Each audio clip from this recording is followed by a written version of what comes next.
This is an Irreverent podcast. Check out irreverent.fm for shows from all our friends.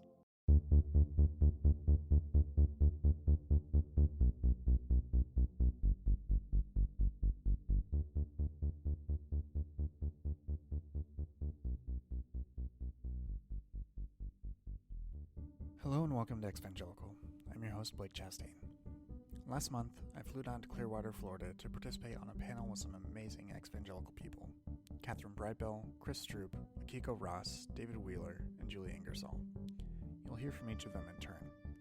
The event was called the Evangelical Community Roundtable, and it explored what Chris termed the paths, prospects, and projects of our community. I was thankfully able to record the event, and I'm really happy to share it with you here. I'll pop in occasionally with some introductory interludes, but for the most part this follows the flow of the event itself. Of course, here's your standard stuff I mentioned at the top. You can follow me on Twitter at brchastain. You can follow the show at ExVangelicalPod.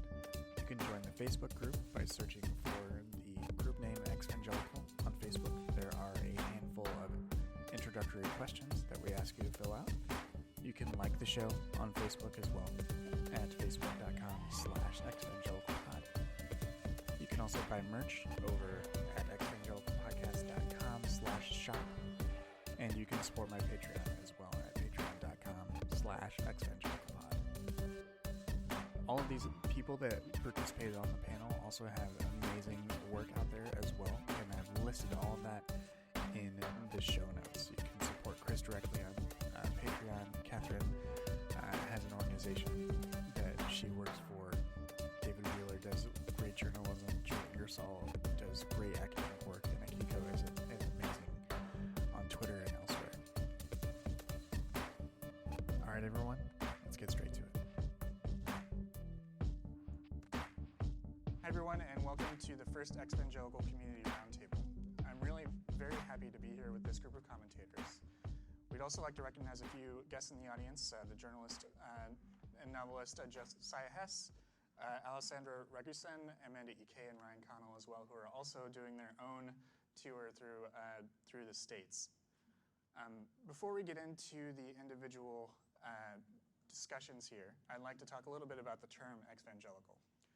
The podcast, which I host, started just over 2 years ago in July 2016. Since that time, the term has become quite popular in describing people who have had lived experiences within evangelicalism, but for a variety of reasons were either forced out of their evangelical communities or left. The reasons for people leaving are, to be a little cheeky, and this is an insider type group, the reasons are legion, to be honest. Some may leave because their theology became too liberal for their gatekeepers of their church or denominations, or over issues such as biblical literalism, matters of social justice, institutional racism, or anti-LGBTQ bias. Some may leave because of instances of racism. Some may leave because they are gay, queer, or trans, and they're not accepted as they are. The reasons are never pat, and they are always personal. And leaving evangelicalism has profound consequences for the individual. They may lose family, friends, and even their livelihood. The trauma this causes in the life of the evangelical is real. That is why I've been so encouraged by the community that has grown and expanded online over the past few years. Thanks to social media and podcasts, we've been able to find like-minded people who have deconstructed their fundamentalist experiences and are forging new paths forward. The Evangelical Facebook group has over 3,000 members, and the Evangelical hashtag receives tens of thousands of impressions on Twitter each day. Other hashtags, such as the one that Chris started, Empty the Pews, see similar engagement. Evangelical is a repudiation of evangelicalism. It affirms what evangelicalism condemns.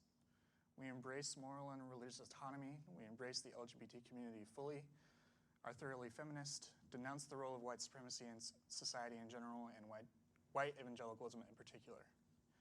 We seek to be aware of the intersectionality of our work and build up one another's individual projects.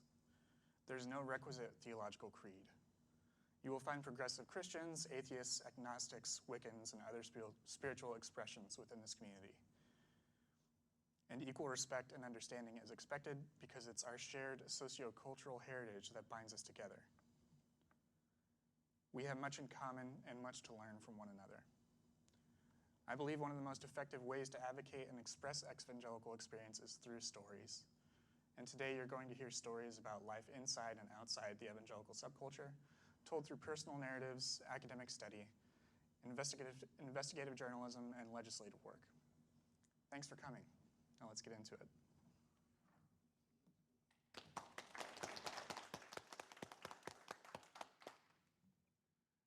The first person that will be speaking today is Catherine Brightbill. She was, according to her website, she was homeschooled from the start of first grade through high school. She was the youngest ever precinct committee woman elected to the Republican Executive Committee. She's since changed parties. She received her BA in Information and Computer Science from Covenant College and a JD from the University of Florida, Levin College of Law. She's also a board member and legislative policy analyst for the Coalition of Responsible Home Education. Their mission is to raise awareness for the need of homeschooling reform, provide policy guidance, and advocate for responsible home education practices. Welcome, Catherine.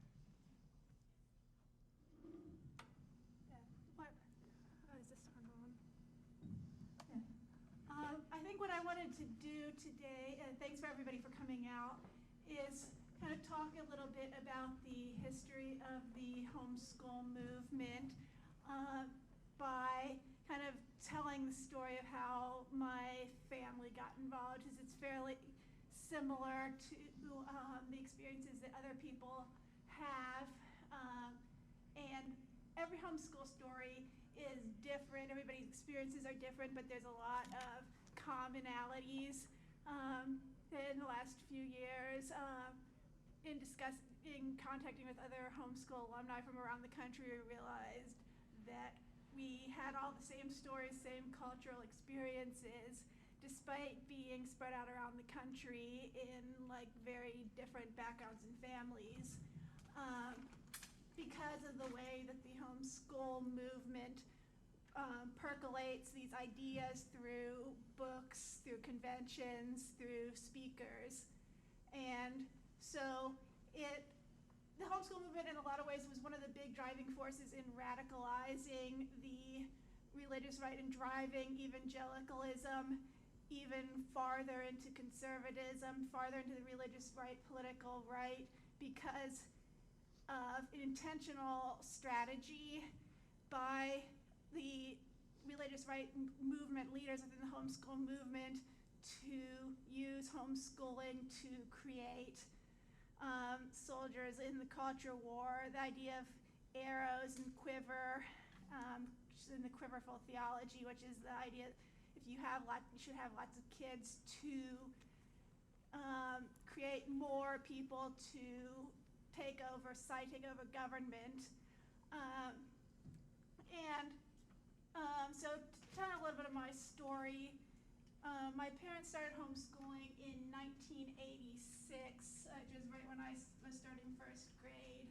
I didn't go to kindergarten because my parents decided I was too young to start kindergarten. I would have been 4. And in the meantime, they ended up deciding to homeschool because my dad was teaching at a Christian school at the time and was becoming increasingly dissatisfied with the Christian school and with the experience my brother was having with teachers who didn't really know what they were talking about.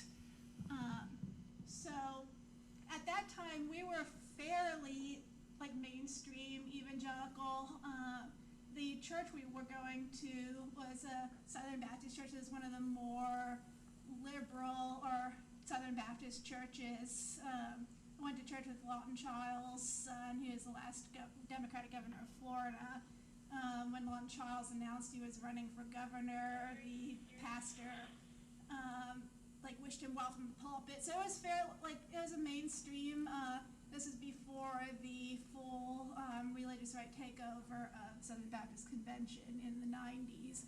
So we were fairly mainstream, and then when we started homeschooling, started to get to know people who were more conservative than us, and there's kind of a peer pressure thing where parents kind of pressure other homeschool parents to kind of move in that direction, and to move in more conservative directions.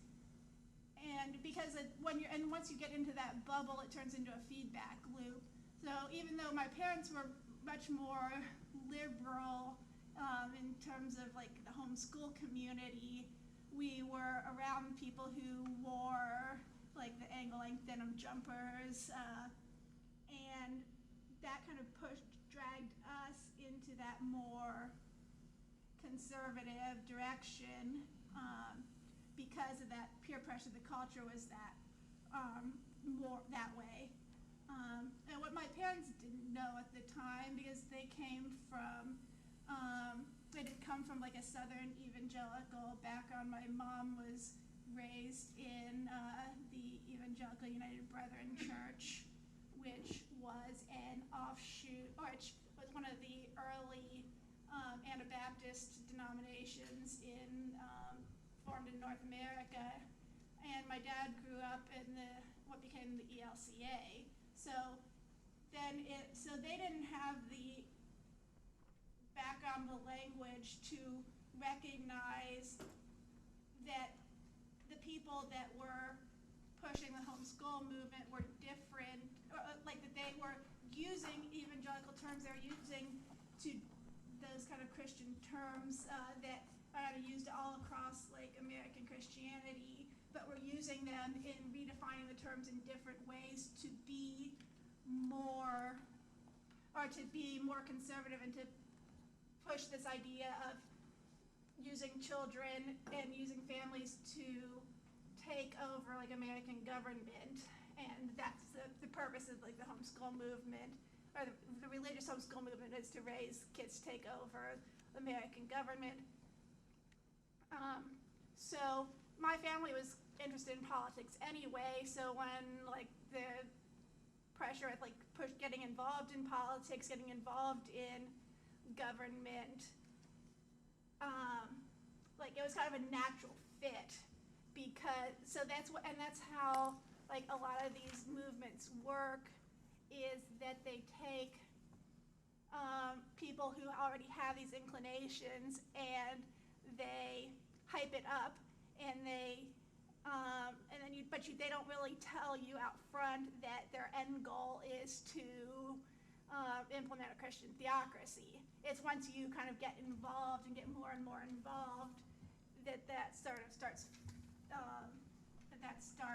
unfolding, and by that point you're in thick with it, and it seems like it's normal because that's what everybody around you is talking about and believing.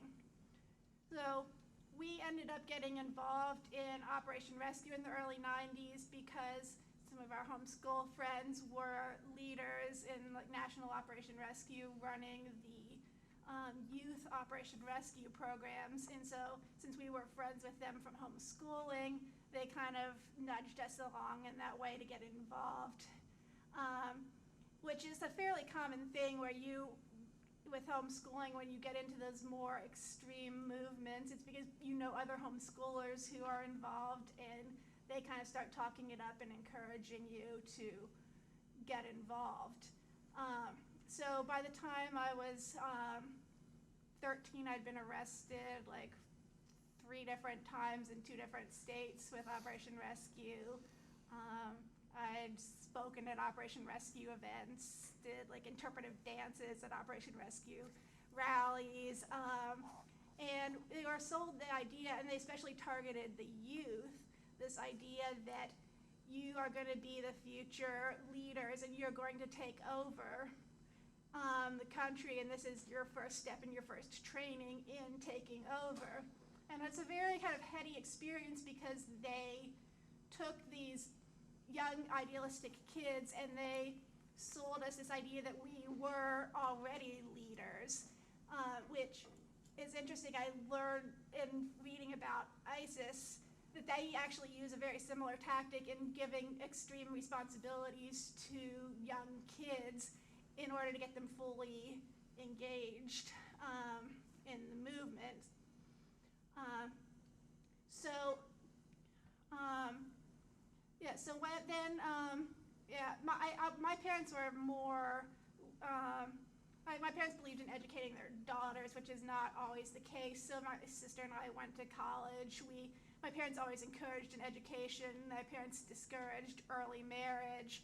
So in certain ways, we were kind of outsiders, even as we were in thick with the movement, because the culture around us is pushing the idea that you should marry at like 18, 19, 20, that girls shouldn't get an education. And that, so going off to college and getting those, even though I went to Christian college, I went to Covenant College, I had professors who intentionally kind of debunked a lot of the Christian history myths that were taught in like the Bob Jones or Rebecca, these very conservative Christian history textbooks, and kind of opened my eyes to how much those textbooks had lied to me about everything. And so this is also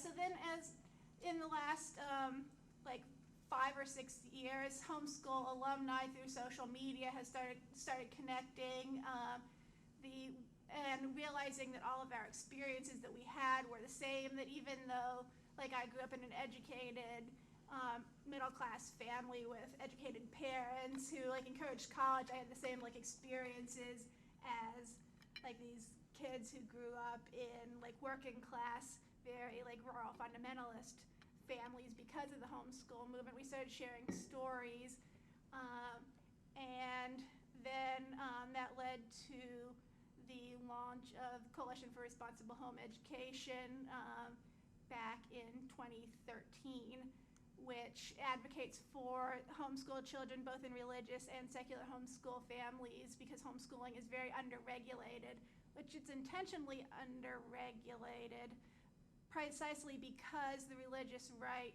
didn't want anyone looking into what they were doing. So we've been trying to undo basically a 30-year-long game of using the homeschool movement, of setting up all of these laws that were intentionally designed to fly under the radar in order to create soldiers for Christ and take over the American government, which is kind of where we are right now. And so,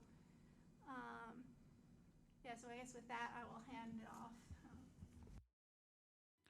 Hi there, Blake here. Just popping in to mention that at this point, Catherine handed the mic over to Chris Stroop. Longtime listeners to the show know Chris. Chris has been on the show twice and is an active partner in building evangelical community and conversation. He's an academic and a journalist whose work covering the religious right has been published in Religion Dispatches, Playboy, Foreign Policy, and most recently Dame Magazine. And with that context, let's return to Chris. I'm not very tech savvy, even though I am kind of known as a Twitter personality. That sort of accidentally happened, but it's helped us to build the evangelical community, which we're here to discuss and I think in some ways celebrate today. It's been very much the rise of the internet and social media that has allowed so many of us to connect with one another in recent years and to find the kinds of projects that other people are working on and to realize that so many of us have had very similar experiences. We called this event the Evangelical Community Paths, Projects, and Prospects. And I want to speak to sort of every point there today a little bit in kind of telling some of my own story and then moving into, what evangelicals are doing now and what some things I think we could be pursuing can be for the future. And I'll just say up front, I think we want to organize more of these kinds of in-person, offline events. I think that building a community that exists outside of Twitter and outside the internet in general would be a good thing. So we kind of hoped that by hosting something like this, it might encourage people who are, from this area to connect more locally, and that things might sort of, start to snowball from there. And I know that Josiah Hessa and the group that's here with him today, they're planning to do a lot of events in different localities right now as they're touring the country as part of his launch of his second book in the Carnality series, which is a psychological horror series about the history of evangelicalism. I mean, it's remarkable. I've read the first book in the series. The second book is just out. I would highly recommend it. So that's one project that I want to highlight. And I didn't know that he was out there in Denver doing all this stuff until about a year ago, when I think the online ex-evangelical community really started expanding. And they're also, part of what they're doing now is they're gathering stories. They're going around to document both evangelical and ex-evangelical history and individual stories, which is a lot of what Blake does with the Ex-Evangelical podcast. And I think for many of us, those kinds of stories are simply really important. Getting them out in public and hearing other people's stories and saying, hey, I'm not the only one, is validating and empowering. And I mean, many people have left hardline conservative religious communities, oppressive, abusive communities over the years. But to be able to connect with others is something that hasn't always been available. It's often a really isolating process. And part of what I've done in helping to build ex-evangelical community has been to create and promote certain hashtags. And so often when you see these hashtags, when they trend and people really start to pick up on them, you see a lot of people saying, oh, you had that experience too? I thought I was the only one. So I think that that's really important. I'm known for creating the hashtags Empty the Pews, which I launched just a little over a year ago as kind of a protest against evangelical complicity in what happened at Charlottesville, and the way that evangelicals, after Trump said there are very fine people on both sides, there's very fine Nazis out there, that evangelicals were either silent on that or immediately went to his defense. I mean, Robert Jeffress said on TV shortly after that Trump didn't have a racist bone in his body, which is just, utter bullshit, like extreme, extreme gaslighting. And it was frustrating to me. I was just riffing on Twitter, and I was thinking, how do you even get through to evangelicals who are just masters of projection and deflection and a total lack of self-consciousness? They don't listen to any criticism, ever. But I thought, well, there's one thing that they are afraid of, and that is losing the youth and losing numbers in their churches. And so that's how the hashtag Empty the Pews was born.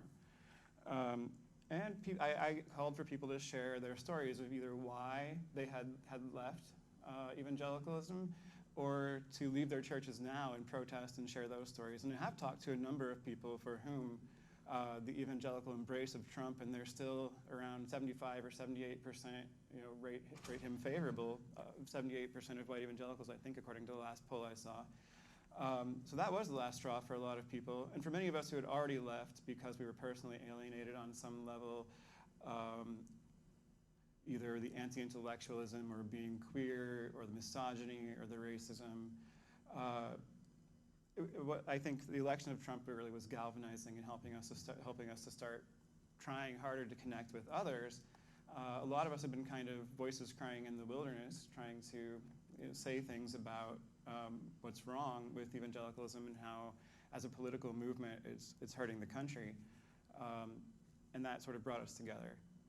So other hashtags that have been effective, Christian alt-facts has trended a couple of times, and it's helped people like me who went to Christian school, or like Catherine who was homeschooled, to expose the kinds of really bizarre things that we were taught, like, the Loch Ness Monster is real and proves that dinosaurs and humans existed at the same time. Or the amount of dust on the moon shows that the Earth couldn't possibly be billions of years old. Yeah, never with references to peer-reviewed literature, I wonder why. But anyway, so that was kind of a good one. And rapture anxiety was another one where a lot of people were like, oh, I thought I was the only one who grew up terrified that I was going to be left behind and have to survive the tribulation, which, by the way, that's a huge theme in Josiah Hess's literary work, which everyone should read. So yeah, those have been empowering. And then I think one good thing about this is that it's brought this community together. But another thing is that people from outside of that community, people who didn't grow up in the evangelical background, they see these trending hashtags, and then it helps us to expose the extremism that a very large segment of children in America grow up with. And so much of America thinks that, well, that's just really marginal stuff. We don't have to care about it. We don't have to worry about it. But, it's not marginal. It's the vast majority of evangelicals, and there has been a radicalization, particularly since the 1980s, that Catherine has been a part of. My family was kind of a part of, too. So when it comes to, our prospects, I think, for me personally, the goals of the ex-evangelical movement, I certainly share with Blake both the idea that collecting stories and getting those stories out there has immense value, and I think it has immense value in two ways. I mean, one is for us because it's very healing, though sometimes it can be triggering. But another way, it has values for the rest of American society, where they need to wake up to the very real presence of authoritarian Christianity in the United States that is currently pretty much in control of the government. They need to wake up to how dangerous that is. We need to stop treating religion as inherently benign, and stop treating every large Christian group as inherently benign. So if we get the public to listen to our stories, if we can become stakeholders in national conversations about evangelicals, we can start to change the media narrative, which has been so shaped in their favor, thanks to their maneuvering with events like The Gathering, and thanks to, the kind of charisma of fake moderates like Russell Moore. And, maybe Akiko would talk about him, I don't know, because she's going to talk about her experience of being very heavily involved in Southern Baptist churches. But, he gets coverage in major media outlets all the time, and it's always very positive coverage. He puts such a great spin. They're like, look, he thinks that black people are equal to white people. Isn't that great? I mean, that's a super low bar, right? But they pat him on the head, and then they're like, see, most evangelicals are just fine. They're not a threat to democracy. But Russell Moore, if you go dig into his website, he has called pluralism and feminism heresies. So he's talking out of a different side of his mouth to the evangelical audience. And if you don't accept pluralism, you don't accept democracy. That this is an anti-democratic authoritarian force. It basically owns the Republican Party now, and it's undermining democracy and the rule of law. And if we want to reverse that, we have to expose it. So part of what I'm trying to do is to shape media discourse as much as possible. We've gotten coverage. Ex-evangelicals have gotten coverage in Newsweek, in The Guardian. So we're making some strides in that regard. So I guess that's what I really wanted to say about prospects, and I've highlighted a couple of projects. Another one that I'm doing is just my own blog. It's called Not Your Mission Field, and you can find it at chrisstroop.com. I have an ex-evangelical conversations series there, which is part of where I get other people's stories, and then I also do analytical essays, or I would call them autoethnographic, because they combine elements of autobiography with sociological analysis, right? So I situate my own experiences, which helps to draw people in these broader tendencies. So then to kind of go back and I guess do this sort of in reverse order, to talk about paths and just a little bit about my own story and how I got to that point. I was also sort of a part of this 1980s radicalization of evangelicalism where, I think, over that period up to today, any kind of serious distinction between fundamentalists and evangelicals no longer really holds. Sure, there's 15 to 20% of them who I don't know what they're doing there, and don't vote for the Republican candidate for president every single time and, down the entire, party line. But, overwhelmingly white evangelicals are hardline, radical, authoritarian conservatives. My parents came from, families of fairly moderate religion. My mom's parents were, I guess my grandma is my last remaining grandparent, so still is, though she's not really going to church these days, but United Methodist. My dad grew up Lutheran, I think Missouri Synod, but his family just didn't take it that seriously, And after the turbulence of the 1960s, and they were going to Ball State University in the early 70s, I think they were really looking for something to give them a kind of sense of solidity and stability, and they found it in the campus house there that was run by a Christian Student Foundation. So they kind of had conversions to this more sort of radical form of evangelicalism. And if they hadn't, I guess I wouldn't have been born. So there's that. But yeah, so my mom got a teaching degree, and then she became a Christian school teacher by the time that my younger sister and I were old enough to go to school, which meant we were expected to go to the Christian school. I think a lot of people don't know this, but Christian schools pretty much require the children of teachers to attend those schools, and they used to pretty much waive the entire tuition, but now they just give you discounts that increase with seniority. So my mom is still a Christian school teacher, and my dad, when I was born, he was a high school marching band director, and then he was doing freelance music stuff, arranging, composing, writing jingles, that sort of thing, studio work for a while, but then he became a music pastor. And we were at an independent Christian church when he was first a music pastor, and my family didn't have as much direct experience with activism as Catherine's family, but it was always encouraged in our environment. And so, I've never been arrested, actually, but I was taken to an anti-abortion protest. There was a nationwide, anti-choice protest in 1991, and I think other years too, called Life Chain. And the church that we were part of at that time, Traders Point Christian Church near Indianapolis, bussed people out to the protest. So I did that precisely once. It was weird, but they take small children to these things where people are showing these gruesome signs and holding up models of fetuses, and and then then my dad got a phone call from a pastor who was doing what they call a church plant, in Colorado Springs, Colorado, that was more megachurch inspired, I would say. This whole sort of hipster Christianity, seeker-sensitive movement. You don't have a church bulletin, you call it a program, you make church into a rock show. So he was excited about that idea because the independent Christian church was a little bit boring for him in terms of his creative side. So we moved the family to Colorado Springs in 1993, which is also the year that Focus on the Family moved there. And one of the big executives in Focus at that time, Kurt Leander, attended our church, which, as far as I remember, my dad kind of considered a feather in the church's cap. Now he's like, oh, I was never into Focus on the Family. I'm like, yes, you were. And he would listen to Rush Limbaugh in his, I don't remember what year, 1980-something, red, orange, ugly Pinto that didn't have air conditioning. And he's like, oh, I was never that into Rush Limbaugh. It's like, yes, you were.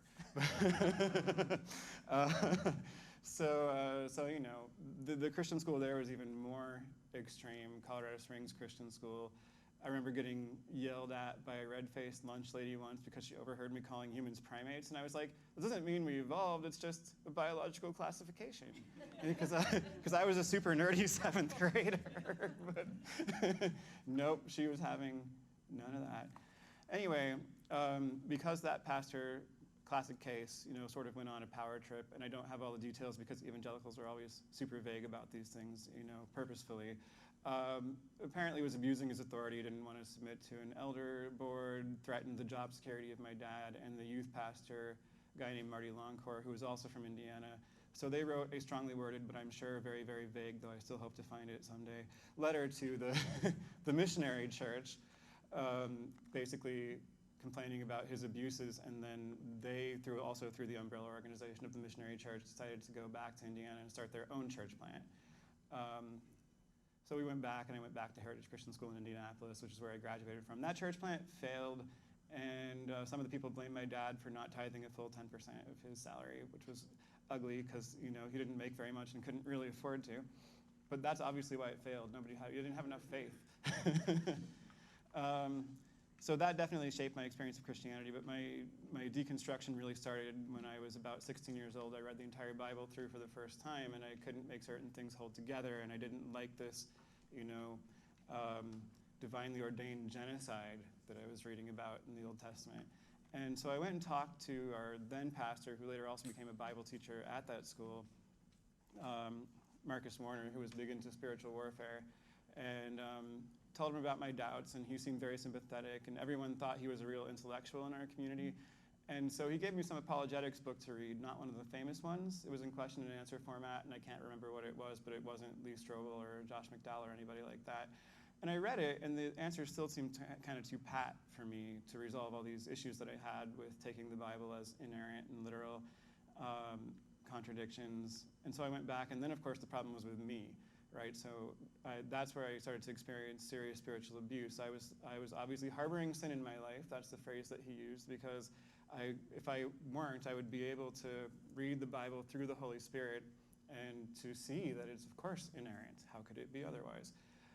So it was my fault, and then this led to a lot of anxiety and doubt through the rest of high school. Maybe Calvinism is true and I'm just part of the reprobate. There was the time that I thought I'd committed the unpardonable sin and had a palpable lump of anxiety in my chest for a week until certain people in my community managed to convince me that since you want to repent, obviously you can repent. So you must not have blasphemed the Holy Spirit. Great.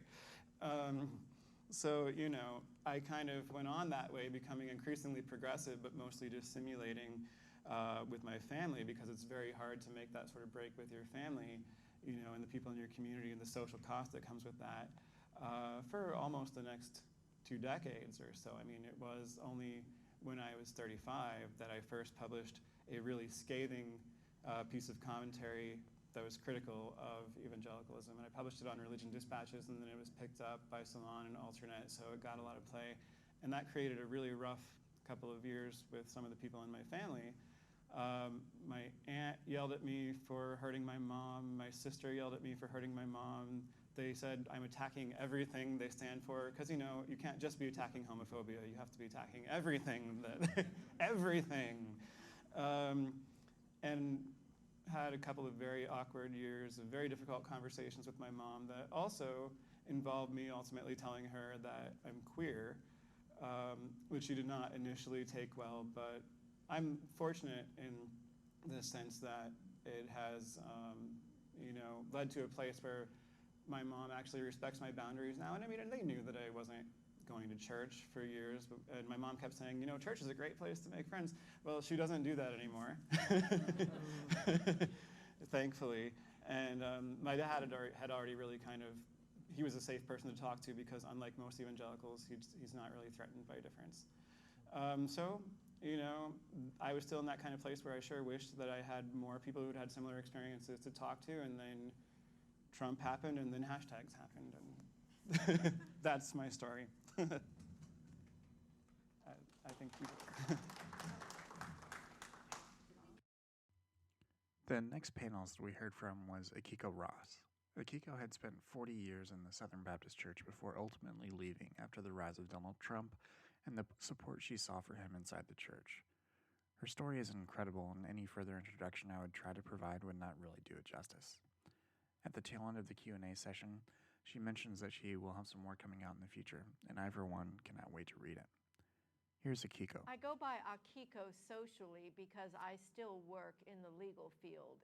My story is not as complicated as theirs, and I don't have the academic credentials of anybody else on this panel, because I was raised by a Buddhist mother and an Air Force father who was Church of Christ.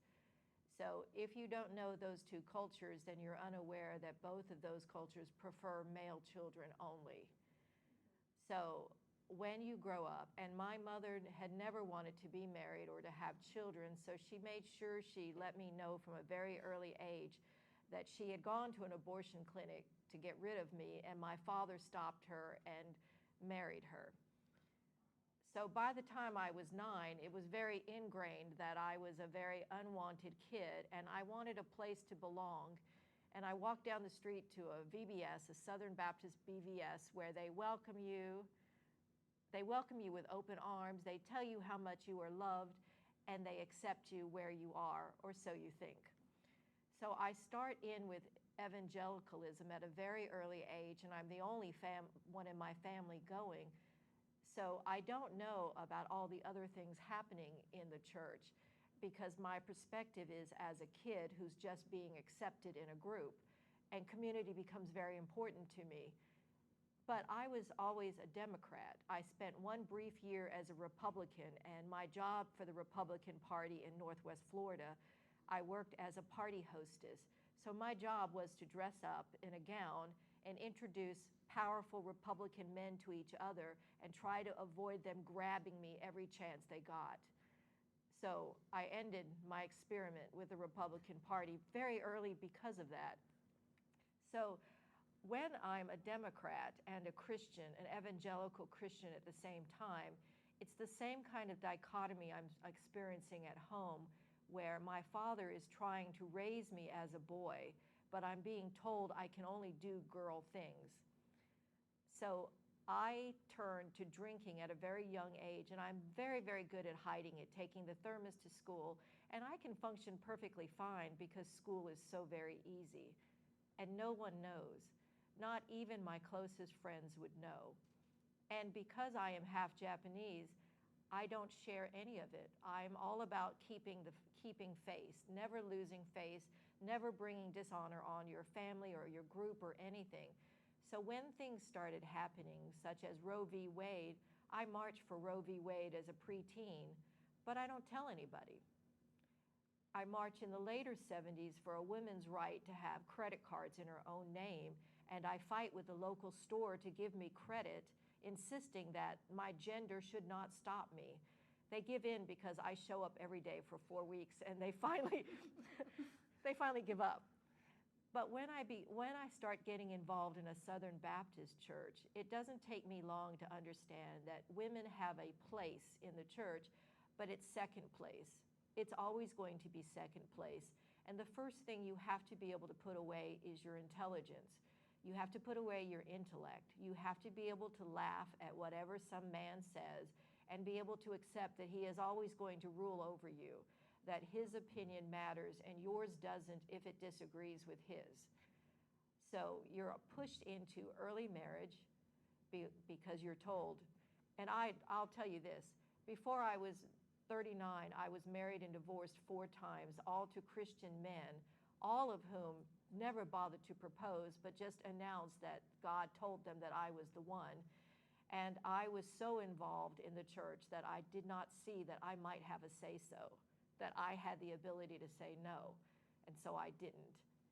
But by the time I was 39, I was already deconstructing without realizing it. I started in 1998. I had been a Baptist messenger for I don't know how many conventions, but the Page-Patterson Convention is the one that does me in. When they write the new statement on marriage, and when they basically tell you that women are only complements to men, that we cannot be leaders except over children in our home, I realize I'm still in a dichotomy that I am not fitting in. But I still try for years to fit in. But first I write a letter to the convention revoking my membership as a Southern Baptist. If you don't know this about that, they keep you on their rolls forever. They'll move you from church to church, but they will not remove you unless you tell them to. So I did it. I kept attending Baptist churches, but I stopped tithing in 1998. And I thought that would disqualify me from the teaching and the leading I was able to do, but it didn't, because there is a dearth of leadership in the Baptist church, especially when it comes to leading women and children, which is, by the way, the only areas you can lead as a woman.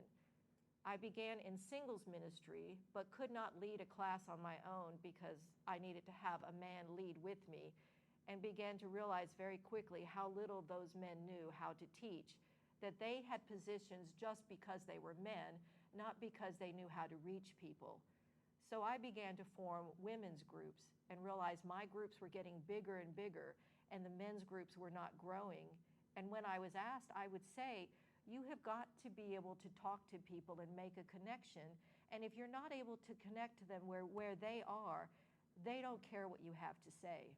So my Bible studies became more about self-esteem and raising yourself up to see yourself as being an equal to a man. Now, I could do this through the church because they never looked at what I was teaching. I had been involved for so long, they no longer really had any oversight as long as I was addressing only women.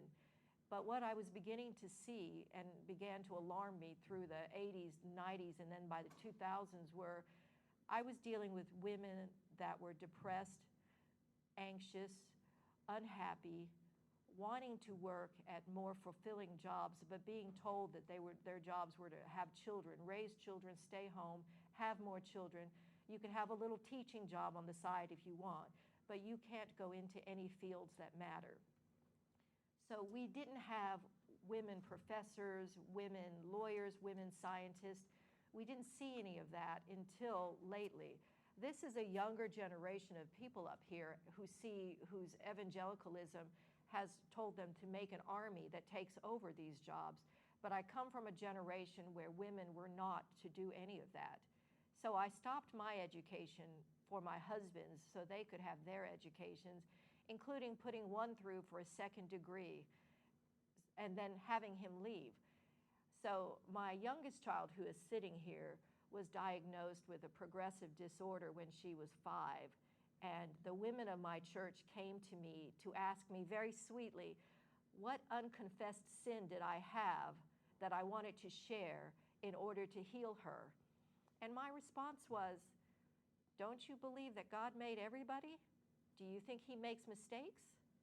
Because I don't believe that there would be mistakes, and I don't think anybody on the planet is a mistake, including her.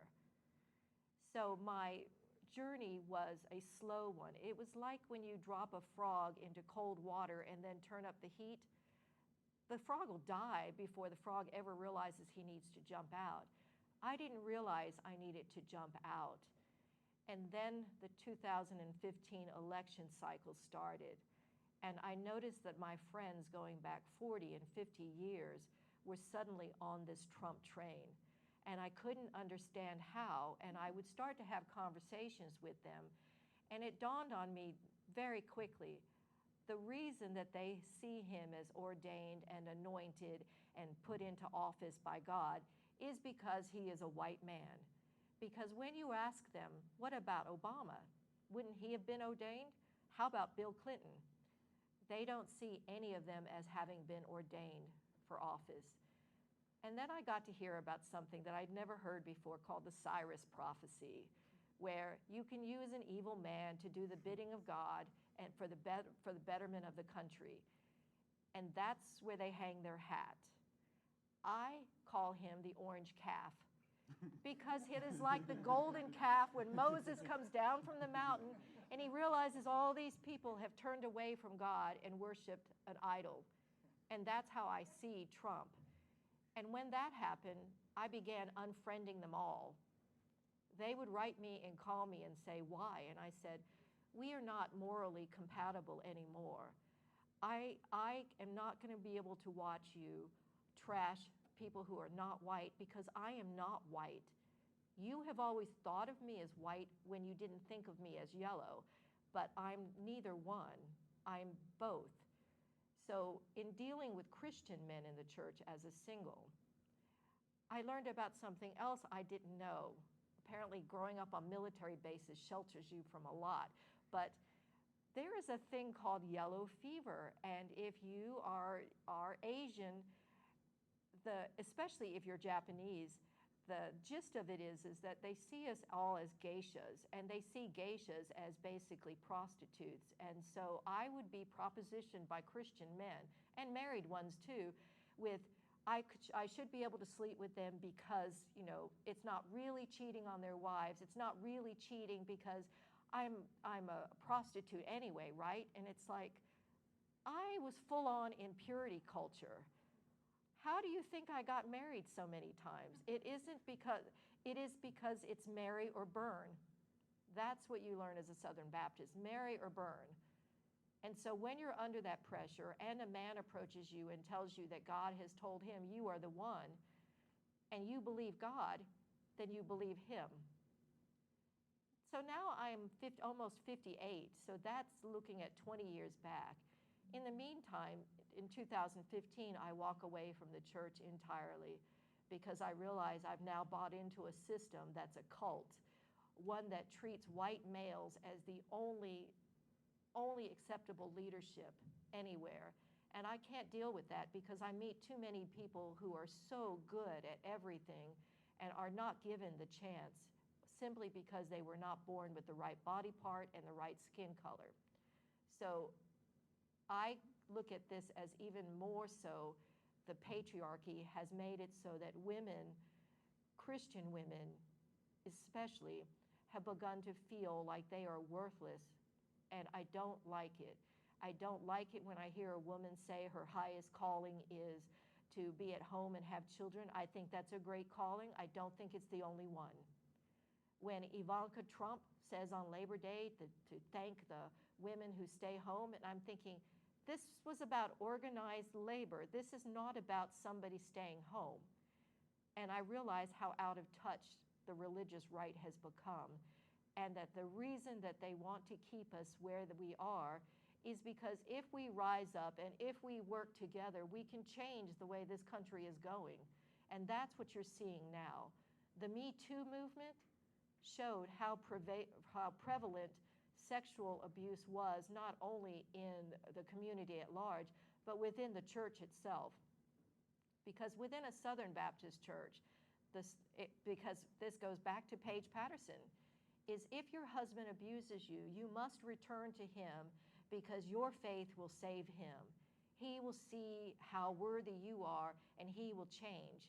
And in my mind, I'm thinking, but you think of us as worthless. You think of us as an appendage to a man, but now you're telling us we're worthy and we can change him. Those two things don't go together in my head. And then I began school here and took world religion for the first time. And I've studied religion for years and years because it's brought up in a Southern Baptist setting. Every single year, you're taking several weeks of classes. And I learn about something I haven't known, and I feel like an idiot. And for days, I'm raging and crying, and I'm DMing with him saying, I don't even know how to deal with this. I learn about Zoroastrianism. And as I'm listening to it, I realize that is not so different from Christianity. Those are all the same things. Those are the same symbols. Those are the same. And it throws me for a loop because then I have to start thinking, where am I on this path? I am still a progressive Christian and I'm a homeless one because trying to find a social justice church in this area has not worked out well for me because I am all about wanting to take care of the poor and the needy. And I want people to have better choices. I want to be able to show them how to interview for better jobs. I want to show them how to live on a basic income. But I can't do that without a community of some sort because I'm only one person.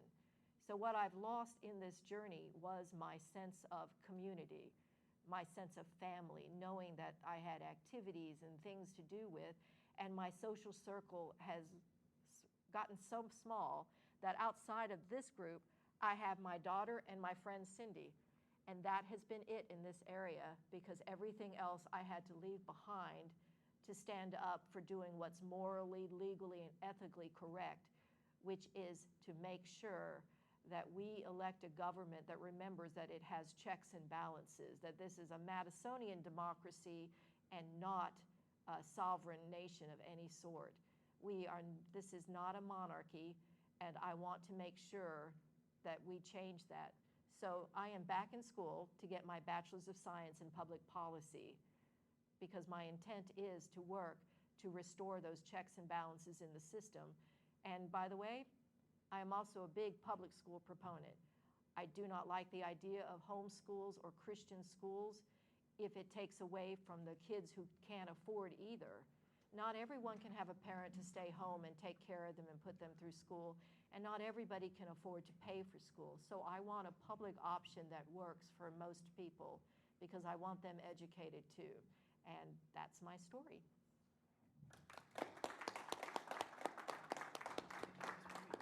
Was it? I didn't even know.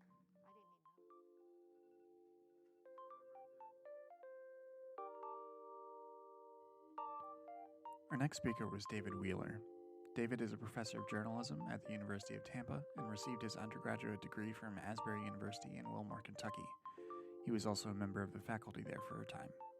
He's written for CNN, The Atlantic, and the New York Times, including pieces related to the realities of being LGBTQ on Christian campuses, as well as the changing academic landscapes of evangelical colleges and elsewhere. Here's David. So my name is David Wheeler. I am a journalism professor at the University of Tampa, and I am a fugitive from the evangelical subculture. I'm a fugitive from an evangelical college, which was both my alma mater and my employer. I want to tell you a story about how this college degenerated in the from being a college that had a vibrant atmosphere where there was actual debate happening on real issues, and you were allowed to be at this evangelical college, which was at the time it was called Asbury College. Now it's Asbury University near Lexington, Kentucky. And when I was a student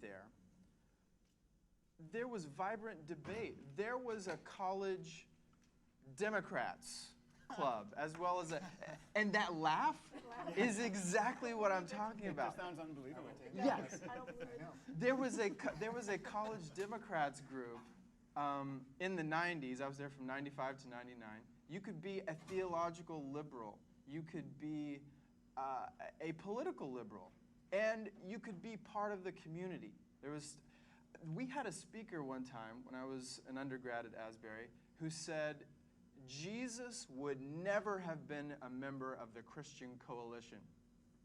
Do you remember that group from way back when? He said Jesus never would have done that. So it was a place where there was rigorous debate, and you could be openly liberal theologically and politically. Well, I graduated in '99, and when I came back to teach there in 2006, things had changed. And I want to tell you a story, a particular story about what happened when I was the student newspaper advisor, and it hastened my exodus from the evangelical subculture, and I essentially became a fugitive from the evangelical subculture, and the University of Tampa saved me, and so now I can teach at a normal college. I'm not a member of the LGBT plus community myself, but it was the treatment of that group that really hastened my exodus from this subculture. Picture it, spring of 2009. Everybody is talking about what they called at the time gay marriage, you know, what we would now say marriage equality. Everybody was talking about gay marriage in 2009. A few years earlier, the Episcopal Church had ordained the first openly gay bishop. Everybody was talking about it. Why wouldn't 18 to 22-year-old college students also be talking about it? They were. I was the student newspaper advisor, and I very, very naively thought when one of my students said, I'd like to write an op-ed saying the church needs to rethink how it looks at the LGBT community. And I was like, well, that's a great idea. And this is how her op-ed began. She gives the disclaimer, I need to state from the beginning that I am fully aware that the views I'm about to express are not shared by the majority of campus. They are not even shared by the majority of the newspaper staff. So she says, disclaimer, this is only my view, not the college's view. She says, I do not believe, by the way, her name is Katie Payne. Big shout out to Katie Payne. She lives in Texas now. She says, I do not believe there is a biblical basis for homosexuality and Christianity being mutually exclusive. Meaning, I do not believe that homosexuality is a sin when explored in the context of a committed, monogamous relationship. Thus began the roller coaster ride of my life as the student newspaper advisor. I was dragged into one administrator's office after another. How could you do this? Don't you realize donors are going to be pulling their money? We had to publish, as the student newspaper, we published 4 additional pages of the newspaper to accommodate the letters to the editor that rolled in to the newspaper after she wrote this editorial. The letters from people were this beautiful, if you'll pardon the expression, a beautiful rainbow of views, of viewpoints. Everyone's view was represented. Everyone from exactly right, Katie. The church needs to welcome the LGBT community. All the way to people saying, you know what, back when I was at Asbury in the 60s, it was racism that we were dealing with. Well, I was so naive to think that you could still have this vibrant debate that I had as an undergrad, because Asbury saw an opportunity, and that was embrace the religious right fully and completely. Mitch McConnell is starting to get, he wasn't invited to speak when I was a student. Mitch McConnell, the longtime senator from Kentucky, who was senator in the 90s as well, and now majority leader.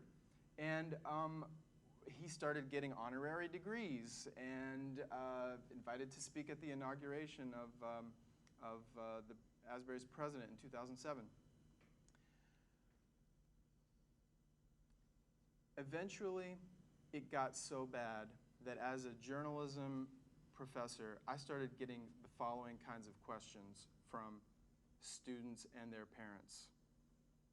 And of course, as we know, the decision for your kid to go to an evangelical college is a family decision. It's not just the kid's decision. It's the whole family comes and kicks the tires of this place they're going to send their kid to.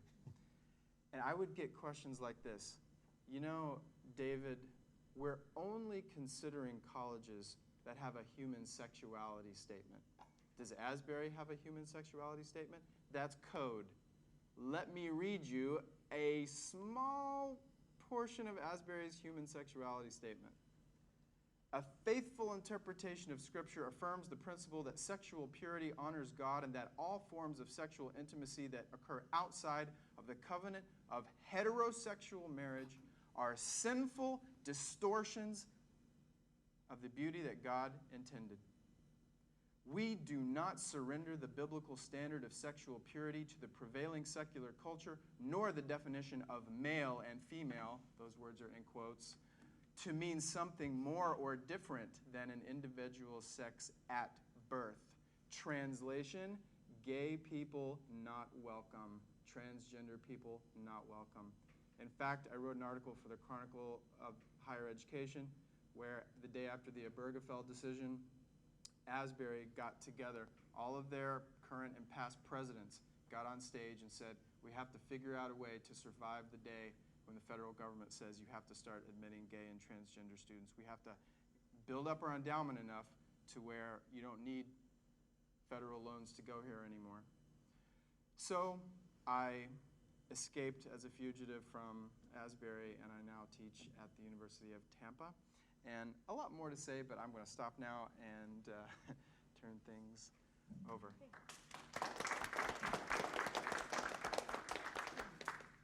I use that? Our final panelist is Julie Ingersoll. She is the professor of religious studies at University of South Florida, where she teaches about religion and American culture with a focus on religion and politics and the religious right. She earned her PhD in religious studies from the University of California, Santa Barbara, and she is also the author of the book Building God's Kingdom Inside the World of Christian Reconstruction.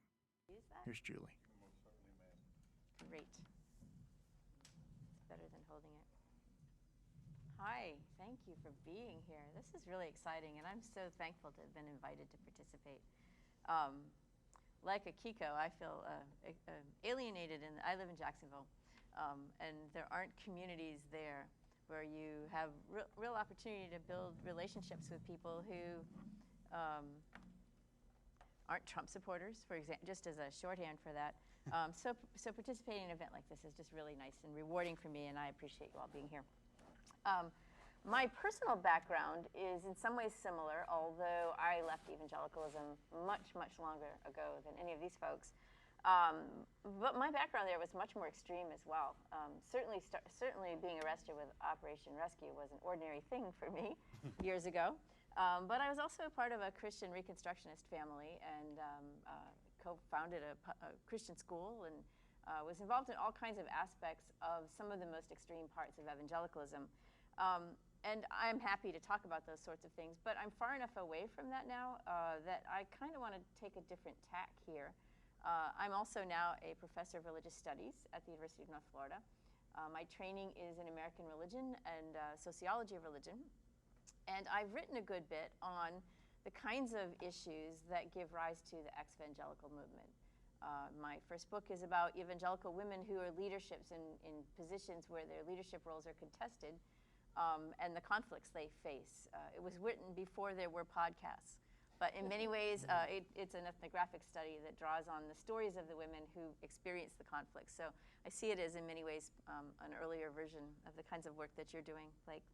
And then my most recent book is about Christian Reconstruction and the way that movement played into the rise of the religious right and gave the character that we see to evangelicalism today.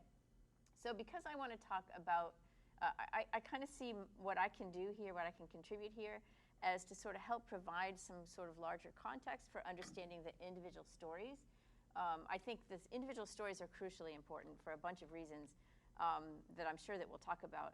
But I think it's easy for people who are defensive about criticism of evangelicalism to take individual stories and say, oh, well, that's just that one story.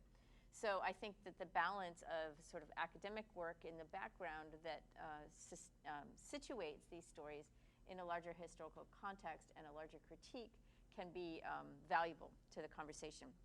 So with that, I apologize. I have some written notes, academic geek and talking about my academic stuff, so I want to get the language right. So I want to start with some general comments about the specific subculture that we refer to when we talk about evangelical now. And then follow with some brief comments about the use of the term over time and why ex-evangelical voices are crucially important. The long-accepted story was that about 1980, in the aftermath of Roe versus Wade, evangelical Christians coalesced into a political movement. We came to call that the Christian right or the religious right. But historian Randall Ballmer has successfully challenged that narrative by demonstrating that the central concerns were motivating this early organizing of conservative Christians for politics. The central concerns were about race. The central concerns were about integration in schools. And we'll come back to that. But as I write in my own work, in the early 1950s and through the 1960s and 1970s, small groups of conservative Christians were building a critique of American culture. They framed pluralism as polytheism and fought expanding notions of equality of all kinds. They fought for policies that shored up patriarchy and perpetuated white supremacy. And they sought to replace public education with Christian education. First it was Christian schools, and then it was the Christian homeschool movement. They explicitly articulated a multi-generational strategy to transform all of culture. They promoted, to use their terms, a biblical worldview, the establishment of the kingdom of God, or taking the culture for Christ. At the very center of that strategy was the Christian school movement and the Christian homeschool movement. These forms of Christian education sometimes shock outsiders who expect a curriculum similar to a public school curriculum with a religion class added in. But homeschoolers report sometimes very little curriculum at all. Other families use really intellectually impoverished curriculum like Bill Gothard's ATI. But even at the other end of the spectrum, there are schools that promote what they call a classical Christian education, which meet many standards of academic rigor, but they're still focused on raising up culture warriors to build the kingdom of God. In virtually all instances, we find the perpetuation of strong gender hierarchies and a sense that the righteous should expect persecution and even martyrdom. Across the board, the curriculum is infused what ex-evangelicals have called Christian alt-facts. such as young earth creationism and so-called Christian American history, to name just two aspects of this. We can discuss that in more detail if you wish, but cultivating a willingness to deny rationality as a badge of membership is fertile soil for a president who says in Orwellian fashion, "Don't believe what you see and hear, believe what I tell you." Turning to my second point, the term evangelical itself is contested in ways that matter. Protestantism in America goes back to the colonial era. Even what we might call revivalist Protestantism that gave rise to evangelicalism has deep roots. But while today's evangelicalism has long historical roots, it's also very much a product of the second half of the 20th century. The term evangelical has a multiplicity of meanings and a history that has been largely written by elite evangelicals themselves. Starting with George Marsden, Nathan Hatch, and Mark Knoll, the story has been told in such a way to connect today's evangelicals with some of the best parts of American religious history. They claim the 19th century social reform movements, including the fight for the right for women to vote, but not slavery. They claim the civil rights movement, but not segregation. Slavery and segregation are framed as perversions of the tradition, not authentic parts of it. This is what scholars call an authenticity discourse. These ways in which evangelicalism are defined are self-serving. The boundaries can be moved at will to insulate quote-unquote authentic evangelicalism from critique. And while these authenticity discourses are common among insider elites who speak for the tradition, think academics, media representatives, journalists who seek out perspectives on evangelicalism, they're strategic and non-falsifiable, and they shouldn't satisfy scholars or journalists. So in my view, the evangelical movement is important for at least two reasons.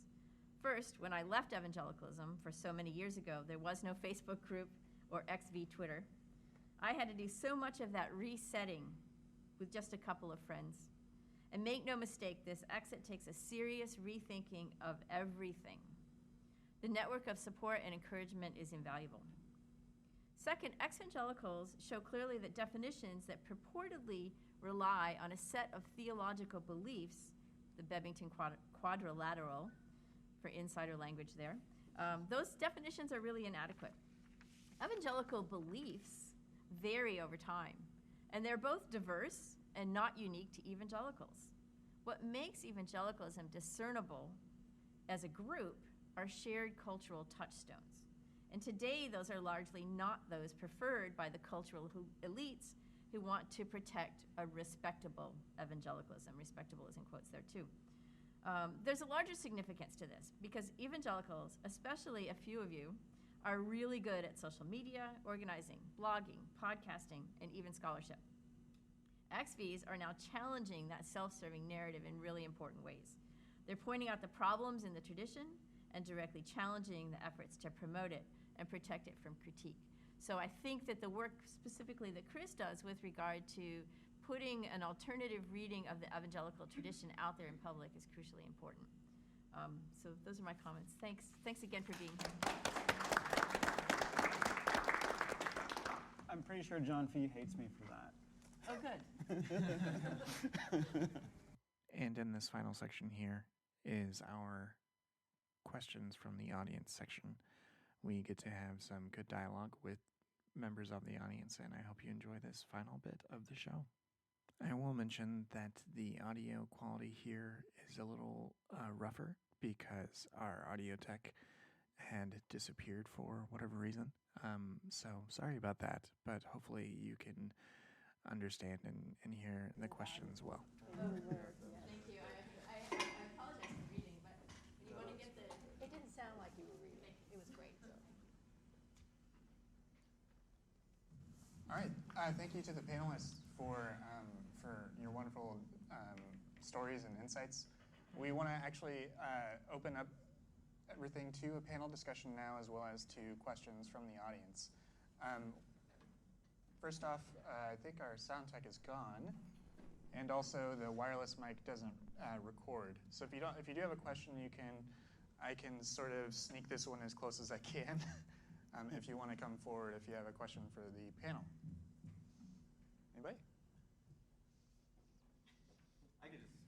Yeah, that's totally fine. Maybe I'll even just sit down. Sure. You guys can all see me from here. Are any of you aware of a significant field of study regarding religious trauma, specifically the aspect of eternal torture in hell, and like we've been talking about with rapture anxiety? I've spoken with one psychologist, Valerie Tarico, who talks about the way that evangelical culture kind of robs you of your ability to rationalize and trust your own thoughts and instincts. But outside of the conversation that I've had with her and some of her writing, I'm not aware of a very broad research that's been done, papers that have been written, people who are experts in this field. And I was wondering if some of you, as people that are, various connections to academia, are aware. Is this anything that has any momentum behind it, this field of study? Sorry, go ahead. Yeah, there's actually a really old book called Living in the Shadow of a Second Coming, which is terrific on this written by a historian. So I don't know of any work in psychology per se, but certainly in history, American religious history and sociology, there's some. I'm doing some now working on persecution and martyrdom narratives and the way that end times fiction plays into that sort of stuff.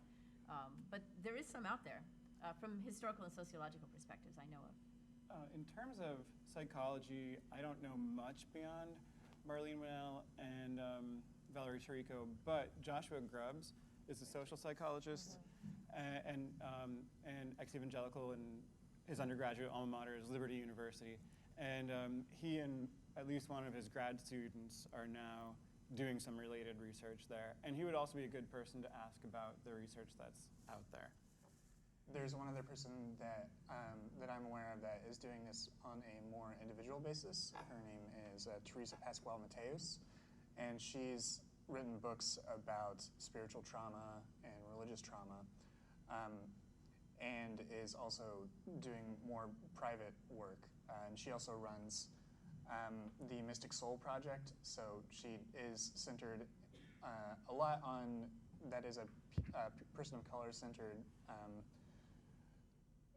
conference that she puts together and is working on, but she does write a lot. It's not always tied specifically to evangelicalism. She has a spiritual background that includes some evangelicalism, but also includes experience within Catholicism and other places too. But there are some people, even on those individual levels, that are doing that within their personal psychological practices, as well as like building out their own programs and events. So, great question. Earlier this week, a coalition of conservative evangelicals released a statement on social justice. I'm curious if any of you are familiar with this particular, familiar with it, and could speak to any of the statements that were said. I can speak to that. I just actually recorded a podcast episode where we broke down, translated, deconstructed the whole thing. Do I need the microphone? Yes. Thursday night, I recorded a podcast episode of this new podcast called Kitchen Table Cult. It's hosted by Hannah Ettinger and Kieran Darkwater. Many of you may know Kieran Darkwater's autostraddle piece about Christofascism. It really helped to popularize the term Christofascism, and it was, a very detailed accounting of some of the things that Catherine described about her own experience. So that was really fun, oddly enough, because that statement is terrible. But it basically starts off in language that sounds kind of nice to draw people in, although you can see where it's going if you're familiar with the subculture. But it ends up very much blaming victims for speaking out about oppression. It's really quite blatantly racist by the last couple of segments in there that, maybe they hope people won't read that far or won't care by the time they read that far. It's also, I think, I don't know exactly how to assess the significance of it. There's only one person among the main signatories who could even be considered, maybe an A-lister among today's evangelicals, and that would be John MacArthur. And the rest of these guys are like, they're not even close to household names. But they've all blogged about it, or well, some of them did anyway, in very self-important ways. They're like, you guys, 14 men met at a coffee shop and decided that we have to issue a statement on social justice because there's so much heresy in the church, oh my gosh. So yeah, if you want to hear us go blow by blow, check out that episode of Kitchen Table called It's a Good Project. Give it your support if you can. Also, a lot of us had fun signing it with troll names. So I signed the statement as Lilith the Fallen from Sunnydale, California, which of course is the fictional city in California where Buffy the Vampire Slayer was set. But, there were other fun names there, like Biggest Dickus and others, which I will probably not pronounce in public, but they seem to have deleted all of those now, unfortunately. But I think it's just really, it's a self-important thing that is not going to get much traction. They're like, you guys, we really want to be the next Nashville statement. They're not the next Nashville statement. And I'll add the one drafter of the statement is a pastor from Cape Coral that my family knows several families who go to the church. And when I showed my mom the statement and told her that Tom Askell is one of the drafters, she was like, how is he important enough to even do this? Because he's got this little tiny Reformed Baptist church. It's Southern Baptist, but he really spends all of his time complaining about the Southern Baptist Convention. So they should be like Orthodox Presbyterian, but they are hung up on baptism. So it's very, very patriarchal. I don't want to go into personal stories, but he's very controlled his daughter's courtships and endorsed the stay-at-home daughter movement. Vadi Bachman, who's one of the other original signatories, is I've described as kind of like the budget Doug Phillips or budget Jeff Botkin, who are the big name stay-at-home daughter movement people. Well, Doug Phillips was until he was disgraced because he turned out that he had been sexually abusing his nanny for a bunch of years. So these are people who are very extremely patriarchal.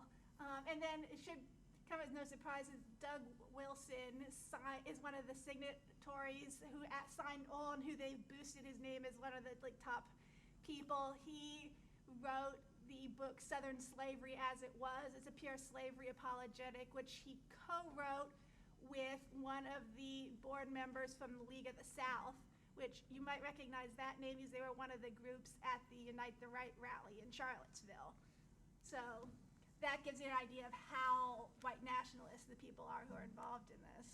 There's another piece of evidence on the white nationalist front. So there's also this guy, Justin Peters, one of the original signatories, who was pushing this really, really hard on Twitter, and some of us trolled him, and it was fun. It was fun. He, weirdly, in the midst of these conversations, suddenly just had this tweet where he was bragging about knowing this Florida pastor who came to Florida from Africa and in fact had been on the police anti-terrorist unit in Rhodesia, fighting for white apartheid against Africans. Justin, or this Peters guy, he called him my African-American friend in the tweet. So yes, these are super, super racist people. Can I say something? Yeah. Part of what I do in my day job is I examine people and their social media and their other writings and things that they do to develop a picture of their motivation for why they do what they do. And I'm pretty accurate. And I can go to your social media and tell you a lot about yourself by that. if you're on the other side of the lawsuit, that probably doesn't make you very happy. But when I'm looking at motivation, and I read that statement and I busted out laughing, because those should have been names that we all recognize, because we do come from the evangelical communities. We recognize the language in it, but I had to look at the motivation, and I realized I was looking at a group of people that were desperate for attention and desperate to seem relevant today. They know they're losing their grip on power. They know that the demographics of this country are changing in a way that no longer favors them. And so they are going to work as far and as hard as they can to hold on to it. And it's going to become more and more extreme. And the only way that we combat that is to make sure that we address that. And we do that because a lot of times, especially Justin Peters, addresses us as if we were never Christian, never evangelical. And yet we come from backgrounds where we could teach exactly what he's teaching, so we know what techniques and tools they use. That scares them, and they begin to attack us. That statement is an attack on ex-evangelicals, and it's an attack on anybody who's a person of color, anybody who is not cisgendered, anybody who isn't basically a white, male, native-born American. So we have to make sure that when we see those things coming out in print or on the news, that we take the moment to respond. If it's coming out of the government officially, we respond. We call the White House. We call our representatives. We email them. We show up at their doors.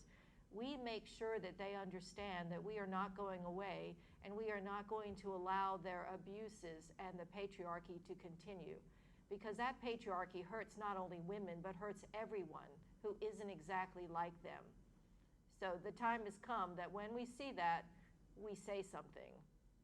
And I think that we're all here because that's who we are anyway, isn't it?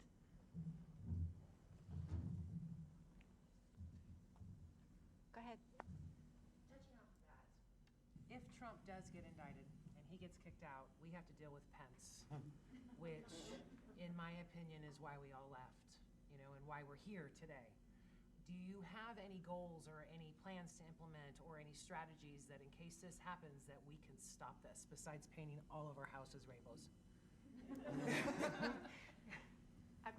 Well, under the Article 2, there is a way that if it's an illegitimate presidency, that you can also remove everybody that was in office with him, all the heads of the departments, all the vice president, all of it goes down. Now, our best shot is that if we take back the House, the Speaker of the House is in line of succession. We know that Pence was part of all of this because he supervised it all and he knows.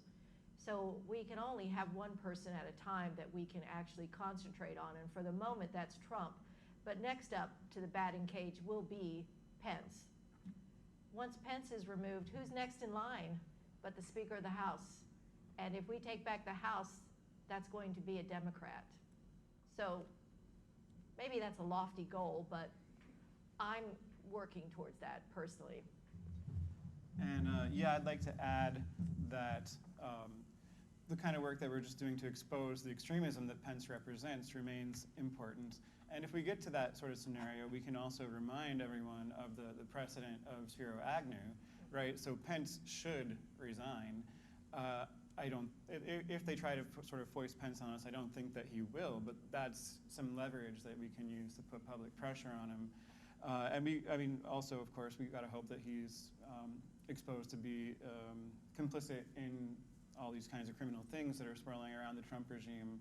But I would say that, long term, we have to keep chipping away at simply the kind of glib reporting that you see so often in the Washington Post and the Atlantic that simply, their main axiom seems to be, there are no bad Christian groups. There are no Christian groups that are actually important, that are incompatible with democracy. We have to change that in order to get people to see why someone like Pence is a problem.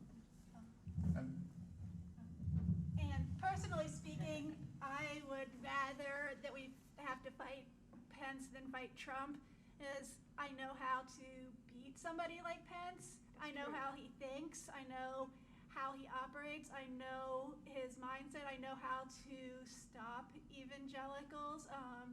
It's something that I know inside and out. That's one of the reasons why I personally have been speaking out as much as I have, and have kind of decided that I'm not keeping anybody's secrets anymore. Yep. That they don't owe me I don't owe them my silence, because looking in the long term, if we get Pence, people need to know now what Pence is up to, which is one of the things that Chris mentioned. Kieran Darkwater's auto-straddle piece. That's one of the things that we discussed in, like, the reasons that Kieran wrote that piece was because we wanted to make sure people knew what the actual long-term game plan was. And so, yeah, I personally would rather try to stop Pence because I know how to stop somebody like that. I'd love to sort of take that and ask everyone along the panel, because I think this is really central to one of the benefits of Evangelical Voices and events like this. Each of you, in your own way, have sort of talked about how we, as people who used to be in this community, now have an ability and an opportunity to act as either interpreters or translators for a broader audience that doesn't have this insider experience. And I think that that's extremely valuable. I know, Julie, in your book, Building God's Kingdom, you explicitly call that out, in that evangelicals use the same words, but they have inherently different meanings. So, and that can actually confound or intentionally obfuscate things for an outsider. So what are the sort of ways that we can continue to do that and continue to elucidate and make clear for a broader audience that what is happening and what is being communicated by evangelical leaders, as well as what's being taught to evangelical populations? Should I jump in here? Sure. We all wanted in on the Mike Pence thing, so I'm gonna put the two together. Yeah. Because I think what Chris and Catherine said was really important, and we need to recognize that it took them about 50, 60 years of working to get to where they are. And this is a long-term fight. In terms of the skills and abilities that you mentioned, I personally feel a sense of obligation. I spent my 20s working with some folks that were doing some things that at the time seemed right to me, but now seem really, really wrong. And I feel like I have some damage that I'm obligated to try to undo. I do think we need to stay focused on the fact that this is a long-term battle. We don't have to go to an unlikely scenario of fighting down the line of succession with an impeachment to recognize that Mike Pence, either in 4 years or 8 years, is going to be a formidable Republican presidential candidate. I think he's got the religious right solidly behind him, and I think that many of the never-Trumper types will see his sitting back during this administration as a kind of thing of honor. So I think we've got to deal with Mike Pence regardless of what happens with the House of Representatives and everything else. All of that is to say there's a broad swath of Americans who support these folks. And it's going to take a long-term strategy. And I guess getting back to Blake's question, I think we all have to do what we can do. I write and speak and blog and talk. You podcast. People network, people write fiction. That's all I know how to do. That's it. I would just add, talk to journalists whenever possible. Cultivate relationships with journalists from different outlets. So if they reach out to you about something and it doesn't pan out, reach out to them every now and again, because this is how we get evangelical voices represented in the media over time.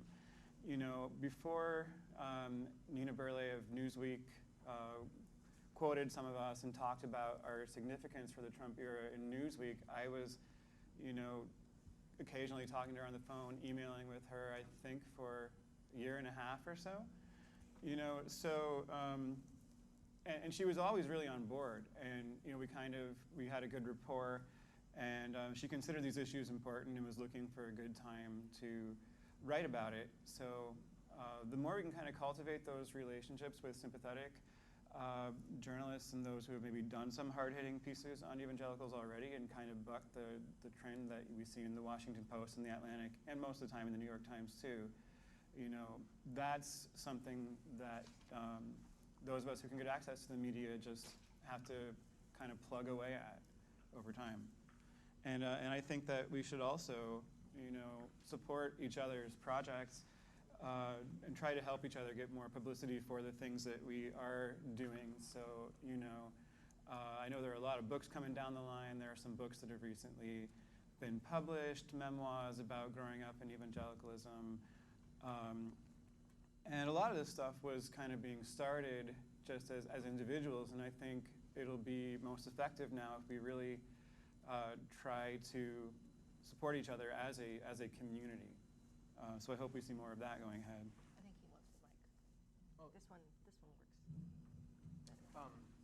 I was just going to say something great that journalists do. I know I'm biased as a journalism professor to say this, but do you remember when Pence was asked, can you discriminate, but before he was, this was when he was still governor of Indiana, can you, according to this religious freedom bill, can you discriminate against an LGBT person? Oh, Hoosiers don't discriminate.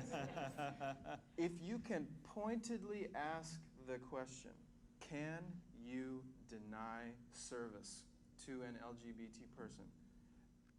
Asking those direct questions, because man, right now, like the evangelical colleges, they want their brand, they don't want their brand tainted by this discriminatory logo, so they sugarcoat things. And I remember back in the 90s when the Southern Baptist Church affirmed, they had a list of things that they affirmed, and they said one of the things was wives submit to your husbands. And when the media jumped on that, a lot of their defenders said, but it says men should lay down their lives for their wives. Men should sacrifice for their wives. And so, why are you focusing on this one thing that women should submit to their wife? So if you look over the great branding that they're trying to do and ask pointed, direct questions, then that's a big help.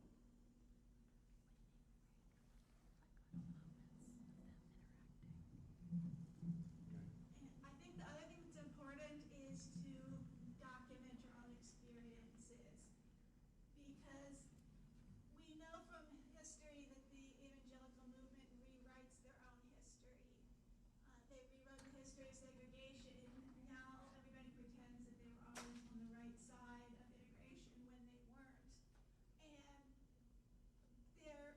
An interesting point now, since we know that history, we know that they've rewritten their history on women's rights, they've rewritten their history on segregation, and they're going to end up rewriting their history on LGBT issues. They're going to rewrite their history on other issues. And so documenting your own experiences with evangelicalism, your own experiences with the church is important, because those are first-person narratives that historians in the future can use to prove that the history that the evangelicals are telling in the future isn't what really happened. So I actually got into a lot of this and got my first national attention when my alma mater, Covenant College, refused to print my alumni update about my work on a brief in the Perry and Windsor marriage equality cases. And so I kind of wanted to make sure that it became a national story, that they refused to do this, and that they said they wouldn't print it because they thought it would be giving justification, or that it would be giving their support to something they didn't agree with. I wanted to make sure that was documented so that down the line, 30 years down the road, when they try to pretend that, everything was all great, and hey, look at our alumnus who went and worked for marriage equality, this is proof that we were on the right side of history, that there's documentation that that's not what happened. Catherine is far more optimistic than me about them ever actually getting to that point. But putting that aside, there was something else that I wanted to add, which is that, yeah, documenting these stories is important. And if you're the kind of person who is able to do this as, someone who can publish freelance commentary or journalism, we want to get to the underbelly and, again, not let them define their own narrative and not let them decide that, say, like the only people who count if we're doing journalism about evangelical colleges would be the administrators or the very compliant public faces or professors. So, I did a story, an investigative piece. I've done more commentary than journalism so far, but I'm starting to do a little more journalism for Religion Dispatches a couple years ago, in which I tried to expose how evangelical colleges do these purges and how they're cracking down. And I quoted David, I quoted Katie Payne, his student from then. I told these stories and some other stories from some other schools to show that, yeah, they really are very serious about enforcing orthodoxy, and they don't want you to know that, and they don't want you to know things that they regularly use non-disclosure agreements to force purged faculty into silence. Someone like David is able to talk about it because he actually got another tenure-track job, which is great. There are a lot of people who have been purged for political reasons from evangelical colleges who are bound by NDAs. But, ferret out the people who aren't. Ferret out the students who are willing to talk about some of these things, retired faculty, whoever you can talk to, and tell that other story, the one that they are very actively trying to hide. And they are. They also don't want you to know that in many cases now, when they're doing interviews about new employees they hire, they ask them what their stance is on same-sex marriage. And they use that as a litmus test for whether someone can get hired or not. So these are the kinds of things that we want to expose to get past the sugarcoating that David was talking about. Real quick, adding on to that, Asbury's human sexuality statement that I read to you earlier, that I read just a line or two from, that's not on the actual web page. You click to a PDF, and the point of that is Google isn't searching the PDF. So you can't easily see that they say that their policy is no LGBT people. Oh, and those NDAs that I mentioned, the reason they can get away with using those is they're often tied to severance packages. So people who really don't have a choice not to sign them, or they're going to be out of a job and not have any financial support. I just want to clarify something. I know that removing Trump and Pence and getting a Democratic House Speaker as president is a long shot, and there are other things to do in the meantime. And I think I should just say that we are each here with a different skill set and a different area of expertise and different experiences. And I think that as a group and as a community, we can use that all together to combat what we're seeing happening here. I do find Pence to be far more dangerous because he has a veneer of respectability. He speaks softly, and he doesn't really say much. He doesn't really say anything of real substance, but that's to make you feel calm and comfortable. It's to make you feel safe, but it isn't a real safe. It isn't a safe place at all. But we in the evangelical community are the ones with the tools. We know the language. We know the tricks of the trade. So we can combat him that way. I like to think more legally. So I tend to look at how can I change that policy? How can I change that law? How can I bring attention to that and work from the inside on it? Because I want to make sure that we do not turn into a theocracy.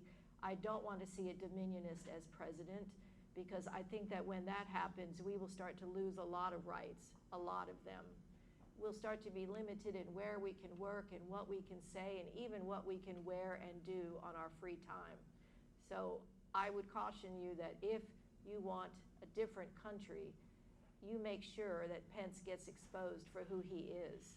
And like he pointed out, his own statements are enough.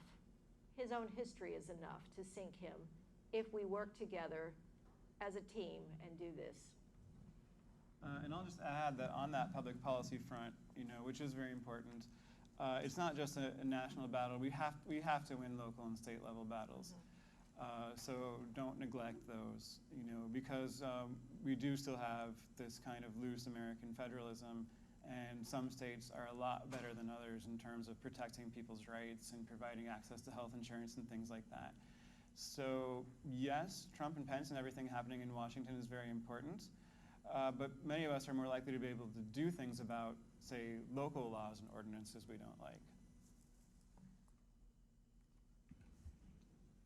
I think for a lot of us, I mean, I can't speak for people in this room, but something I hear a lot is that when we first got out of evangelical Christianity, we kind of drifted towards the new atheism movement of the mid-2000s, Christopher Hitchens, Richard Dawkins, Sam Harris, and that, at least for me personally, that meant a lot to me, their writings, and it was part of my deconstruction, but it became apparent over time that none of them had any kind of evangelical or fundamentalistic religious extremism background, and that when I started meeting people that had a very similar upbringing as me and similar experience as me, it was such a more cathartic experience, but then also they had so much more insight into these issues than someone like Bill Maher.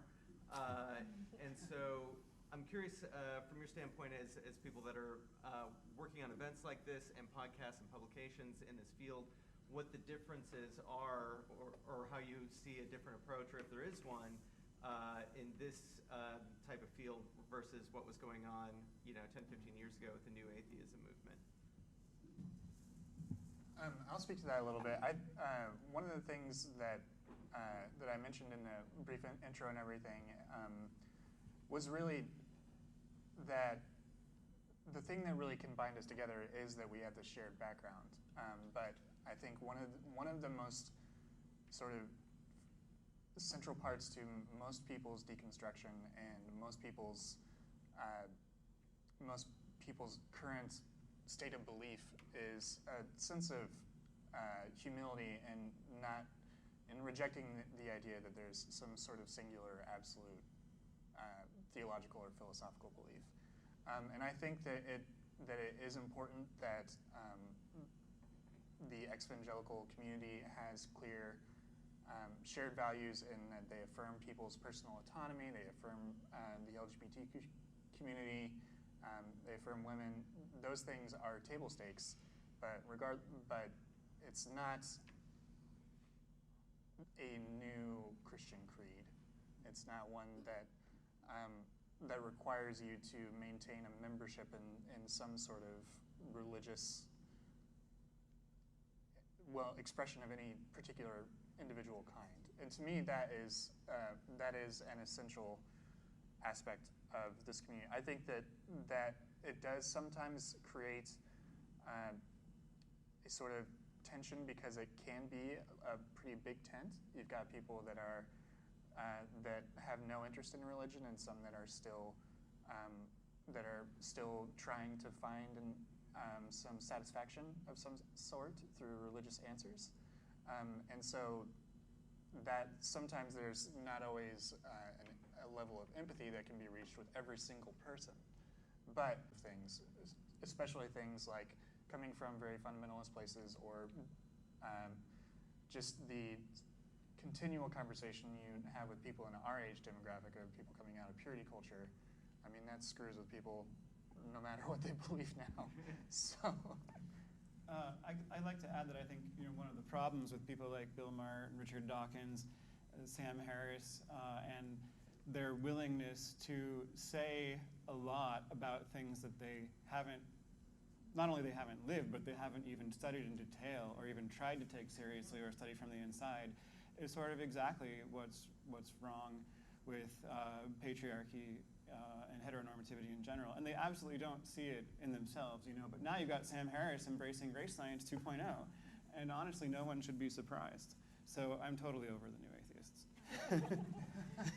But coming from the homeschool alumni community, a lot of us have actually gotten burned by the new atheism world because they kind of treated our stories as just something to use to bludgeon religion, instead of as stories that are valid in and of themselves for the experiences that we had and lived through. I think it speaks to a broader issue of needing to respect the stories of people who grew up in evangelicalism, who grew up in fundamentalism, who grew up in homeschool culture, because our lives, I mean, these are actual like lives we're talking about, and it's not just like at somebody's entertainment or somebody's talking point. And I think a lot of the homeschool alumni got burned early on after the launch of Homeschoolers Anonymous because we got burned by like the way that some of the new atheist figures tried to treat our stories.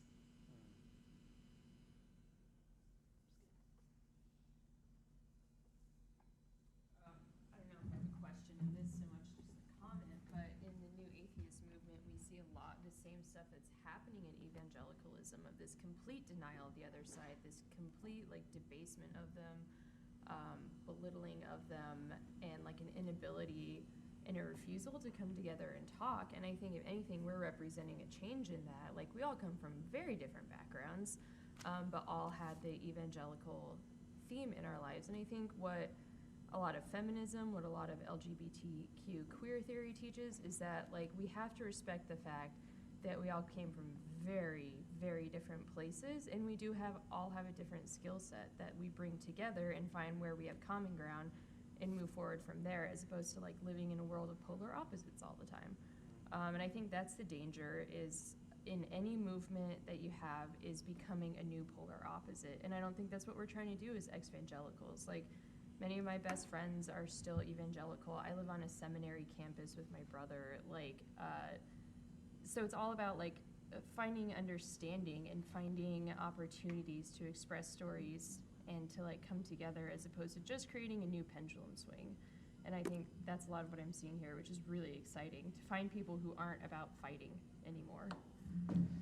To speak to that and the pendulum swing, I mean, we could also bring in a little bit of horseshoe theory here, in as much as it's really weird the way that right-wingers who are Christians and atheists have come together on certain things. Look at the new atheist embrace of Jordan Peterson and his lobster serotonin, or look at how TERFs, trans-exclusionary radical feminists, are happy to work with the Christian right to limit the rights of trans people, even though the Christian right people would obviously, throw, sort of old-school second-wave lesbian feminists under the bus in a heartbeat.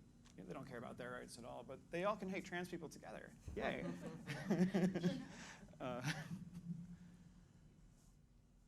we supposed to end now? I don't want to. We kind of, yeah, I guess we probably should get the lunch going, because we only have an hour left in the room. Oh, okay. No problem. I'm serving the lunch. So. Great. Thank you. So should we conclude? Sure. The formal part of this. I want to thank everybody for coming today and for all the amazing discussion and commentary. I'd like everyone, again, my name is Blake Chastain. I'm the host of the Evangelical Podcast. You can find me on Twitter at brchastain. You can find the podcast anywhere you listen to podcasts. And I'd like everyone to go down the line and sort of mention anything they'd like to plug or whatever else.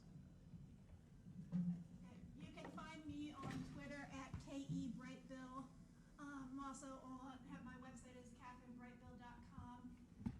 The Coalition for Responsible Home Education, the organization I helped found, is at responsiblehomeschooling.org. And we always need your support. Yeah, I'm Chris Stroop. I'm at C_Stroop. That's STROOP on Twitter. My website is chrisstroop.com. The blog is called Not Your Mission Field. I have a resources page there for deconstructing, or just people who come from evangelical backgrounds. I want to keep expanding it, both purely secular and religious kinds of resources for helping people from these backgrounds. I'm about to publish my 5th article in Playboy, online only, but you can also find me there. And I've got some commentary and journalism around different places. Please support my Patreon. You can find me on Twitter as Lily, 1L, Lily_warrior. I have a blog that I've shut down while I'm back in school, because 18 hours of school and 40 hours a week doesn't leave me time to do much. I do have a chapter coming out in a book on Christian women's experiences with divorce inside the evangelical church. I don't know when that publication date is, and I don't know what she's titling the book, but I do have a chapter that I've written in there. I will be submitting some devotionals for consideration for our Bible app, because I'm going to do it from a progressive Christian woman's perspective. I am still a Christian, but like I said, I'm probably just a Christ follower at this point because I have nothing else left. I don't want to fight the evangelical church. I want it to change. Hi, David Wheeler.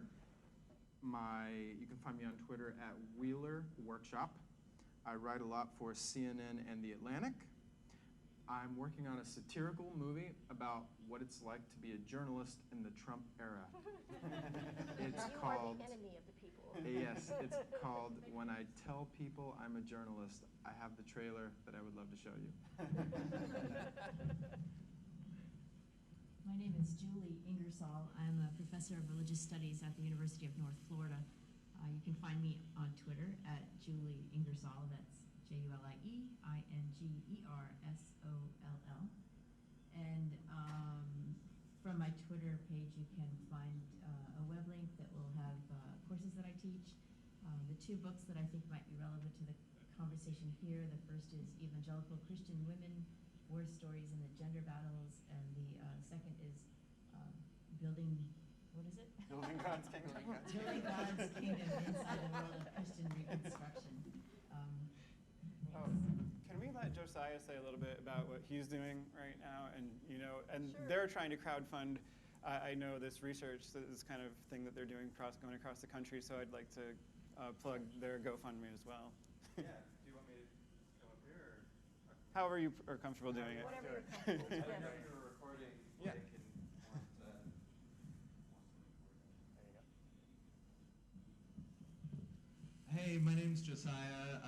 I'm a journalist and an author, and just put out my second book in the Carnality series, which is a series of historical fiction novels about evangelicalism in the second half of the 20th century. The first one kind of deals with the Jesus movement of the 70s. I mean, the whole conceit of the thing is to kind of show the progression of an evangelical character from birth to doubt to deconversion and atheism, activism, and in order to show that whole narrative, I needed to show the parents and kind of where they came from, and that's the first book. And then in this second book that just came out a few weeks ago, it's about the 90s Christian rock era, the Left Behind books, the industry that was wrapped around this culture, and just kind of showing what it's like for this character who is gay and is an anti-gay preacher, discovering his own queer sexuality while he's in the spotlight of this massive movement that I think a lot of us were all wrapped up in. And we'll go ahead and end the episode here with this little teaser from Josiah. Josiah is actually going to be an upcoming guest on another episode of Evangelical, and you can join us next week here in Chicago at City Lit Books at 6:30, which will include a reading from Josiah's book. So please check that out. Thanks for listening, everyone.